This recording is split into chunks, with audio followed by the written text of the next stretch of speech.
வணக்கம் நண்பர்களே. பத்திரப்பதிவுத்துறையில் ஒரு மோசடி இன்னும் தொடர்ந்து கொண்டிருக்கிறது. அதை பற்றிய ஒரு விரிவான விளக்கம் தான் இது. சேனல் சப்ஸ்கிரைப் பண்ணாதவங்க சப்ஸ்கிரைப் பண்ணிக்கோங்க. பத்திரப்பதிவுத்துறை அங்கீகாரம் இல்லாத மனைகளை பதிவு செய்யக்கூடாது, சார் பதிவாளர்கள் அலுவலகத்தில் அதை பதிவு செய்யக்கூடாது அப்படின்னு ஒரு உத்தரவு பிறப்பித்தது பத்திரப்பதிவுத்துறை 2016. அங்கீகாரம் இல்லைன்னா நகர மற்றும் ஊர திட்டமைப்பு, அதாவது டைரக்டர் ஆஃப் டவுன் பிளானிங் அப்படின்னு அந்த ஒரு அமைப்பு இருக்குது. அவங்க அங்கீகாரம் கொடுத்தாதான் அந்த நகர திட்டமைப்பு அங்கீகாரம் கொடுத்த மனைகளுக்கு மட்டும்தான் நீங்கள் பதிவு பண்ணணும் அப்படின்னு சொல்லி 2016 அந்த சட்டம் போட்டாங்க. அந்த சட்டம் அமலில் இருந்தது. அது நல்ல மாற்றமாகவும் பார்க்கப்பட்டது. ஏன்னா மோசடியான நிலங்களெல்லாம் பதிவு செய்வதற்கு அது ஒரு தடையாக இருந்தது.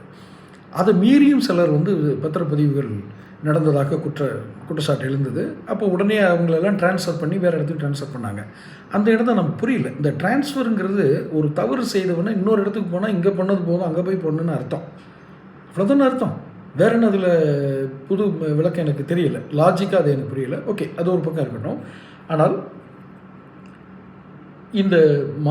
இந்த மாற்றம் டிரான்ஸ்ஃபர் செய்யப்பட்ட இடமாற்றம் செய்யப்பட்ட சார் பதிவாளர்கள் மீண்டும் மீண்டும் அதே தவறை செய்கிறார்கள்.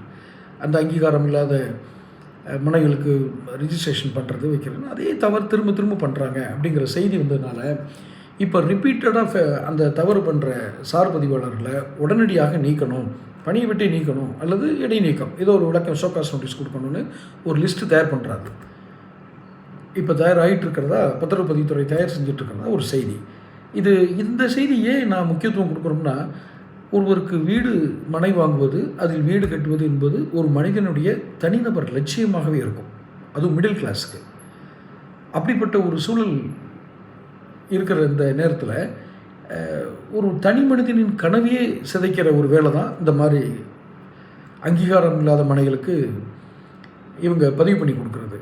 இதுக்கப்புறம் ஏற்படுற சிக்கல்களுக்கு சட்ட தீர்வுலாம் காண்றது அவ்வளோ எளிதில்லை. ஏன்னா நீதிமன்றம் போய் இவங்க சட்ட தீர்வுலாம் காண முடியாது. மிகப்பெரிய இது.